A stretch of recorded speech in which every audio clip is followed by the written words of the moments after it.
নমস্কার, জয় শ্রীরাম। দীর্ঘ ৩১ বছর পর কাশী বিশ্বেশ্বর মন্দিরে পুজো করার অনুমতি পেল হিন্দুরা।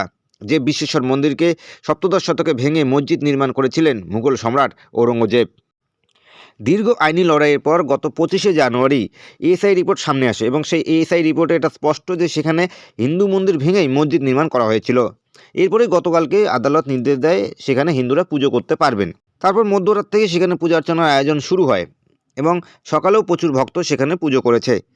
বন্ধুরা, বিতর্কিত এই জ্ঞানবাপী মসজিদ মামলাটা কিন্তু দীর্ঘদিন চলেছিল, কিন্তু আমি সাম্প্রতিককালের এই মামলার কিছু টাইমলাইন নিয়ে আপনাদের সঙ্গে আলোচনা করব। তো যদি ভিডিওটা ভালো লাগে তাহলে ভিডিওটা একটা লাইক দিয়ে চ্যানেলটাকে সাবস্ক্রাইব করে দেবেন। চলুন ভিডিওটা শুরু করা যাক। আগস্ট 2021 5 হিন্দু মহিলা আদালতে একটি মামলা করে। আদালতে তাদের আর্গুমেন্ট ছিল, এই যে জ্ঞানবাপী মসজিদ আছে, এই মসজিদ সপ্তদশ শতকে একটি মন্দির ছিল, সেই মন্দির ভেঙেই নির্মাণ করা হয়েছিল জ্ঞানবাপী মসজিদ। যেহেতু সেখানে হিন্দু মন্দির ছিল, তাই সেখানে আমাদের পূজা প্রার্থনা করার অনুমতি দেওয়া হোক। কিন্তু মুসলিম পক্ষ এর বিরুদ্ধে চ্যালেঞ্জ করে। তারা place of worship special provisions act 1991-এর কথা তুলে ধরেন।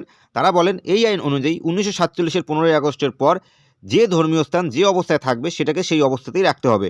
অর্থাৎ যদি কোনোটা মন্দির থাকে তাহলে সেটাকে মন্দির, আর যদি কোনোটা মসজিদ থাকে তাহলে সেটাকে মসজিদই রাখতে হবে। আদালত এটাকে পরিবর্তন করতে পারে না। হিন্দু পক্ষ যে দাবি করছে এই আইনের সামনে তাদের দাবি টেকে না। এর কয়েক মাস পর অর্থাৎ 16ই মে 2022 এই মামলায় আদালত একটি কমিশন নিয়োগ করে।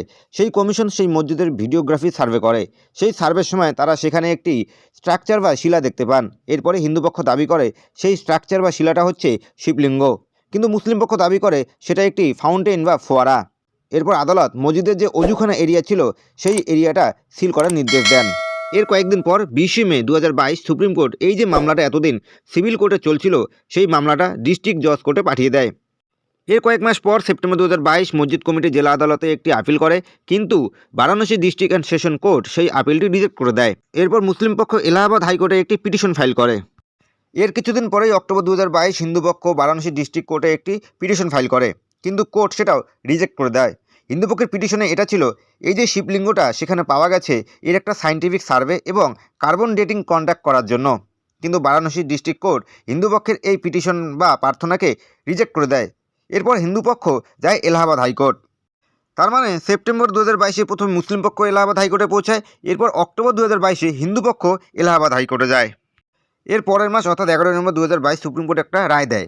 সেই রায়ে বলা আছে, সেখানে যে শিবলিঙ্গ পাওয়া গেছে সেই শিবলিঙ্গটাকে সুরক্ষিত রেখে মসজিদের ভেতরে নামাজ পড়ার জন্য মুসলমানদের ঢোকার অনুমতি দেয় সুপ্রিম কোর্ট। এর কয়েক মাস পর May 2023 Allahabad high court scientific survey এবং শিবলিঙ্গের কার্বন ডেটিংয়ের অনুমতি দেয়। তারপর 21শে জুলাই 2023 বারাণসী ডিস্ট্রিক্ট কোর্টও সায়েন্টিফিক সার্ভে নির্দেশ দেয় এবং এএসআই অর্থাৎ আর্কিওলজিক্যাল সার্ভে অফ ইন্ডিয়াকে এটা তদন্ত করার নির্দেশ দেয় যে সত্যিই কি সেখানে মন্দির ভেঙে মসজিদ নির্মাণ করা হয়েছিল।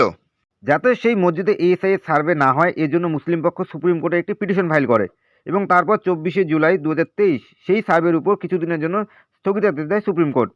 এরপর 25শে জুলাই 2023 মুসলিম পক্ষ আবার এলাহাবাদ হাইকোর্টে পৌঁছায় ডিস্ট্রিক্ট কোর্টের রায়ের বিরুদ্ধে, কিন্তু 3রা আগস্ট 2023 মুসলিম পক্ষে সেই পিটিশনকে রিজেক্ট করে দেয় এলাহাবাদ হাইকোর্ট। আর তার একদিন পরেই এএসআই তাদের সার্ভের কাজ শুরু করে দেয়। এরপর এএসআই তাদের সার্ভের কাজ সময়মতো কমপ্লিট করতে না পারলে তারা আদালতের কাছে আরও সময় চাইলে বারাণসী জেলা আদালত এএসআইকে আরও 1 সপ্তাহের সময় দেয়, সেটা হচ্ছে 11 ডিসেম্বর 2023।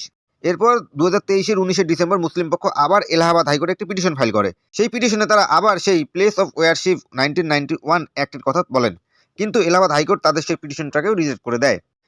এরপর এএসআই তাদের সার্ভে রিপোর্ট আদালতের কাছে জমা দেয়। এরপর বন্ধুরা ফাইনালি সেই দিন 25শে জানুয়ারি 2024 কোর্ট সেই সার্ভে রিপোর্ট জ্ঞানবাপী মামলার সব পক্ষ অর্থাৎ হিন্দু পক্ষ এবং মুসলিম পক্ষের হাতে তুলে দেয় এবং দুই পক্ষকেই সেই রিপোর্টটি স্টাডি করার জন্য বলে। এএসআই রিপোর্টে এটা স্পষ্ট ছিল যে সেখানে আগে একটা মন্দির ছিল এবং মন্দিরকে ভেঙেই সেখানে মসজিদ নির্মাণ করা হয়েছিল। এএসআই তাদের রিপোর্টে বলেছে তদন্তের সময় যেসব সামগ্রী সেখানে পাওয়া গেছে সেটা এটা নিশ্চিত করে যে সেখানে আগে একটি মন্দির ছিল এবং তারপর সেই মন্দিরটিকে ভেঙে মসজিদ নির্মাণ করা হয়েছিল। এরপর গতকাল অর্থাৎ 31শে জানুয়ারি আদালত নির্দেশ দেয় যে সেই জ্ঞানবাপী মসজিদের ভিতরে হিন্দুরাও পুজো করতে পারবে। এরপরেই গতকাল রাত থেকেই সেখানে পুজোর আয়োজন শুরু হয় এবং তারপর থেকেই সেখানে পুজো চলছে। রাম মন্দির উদ্বোধনের পর আরেকটা বড় আনন্দের মুহূর্ত পেল সারা ভারতের সনাতনী সম্প্রদায় বা হিন্দুরা। বন্ধুরা, এই বিষয়ে যদি আপনাদের কোনো মতামত থাকে অবশ্যই কমেন্টে লিখবেন এবং আমার চ্যানেলটাকে এখনও সাবস্ক্রাইব না করলে চ্যানেলটা সাবস্ক্রাইব করে দিয়ে পাশে থাকা বেল আইকনটি বাজিয়ে দেবেন পরবর্তী ভিডিও নোটিফিকেশন সবার আগে পাওয়ার জন্য।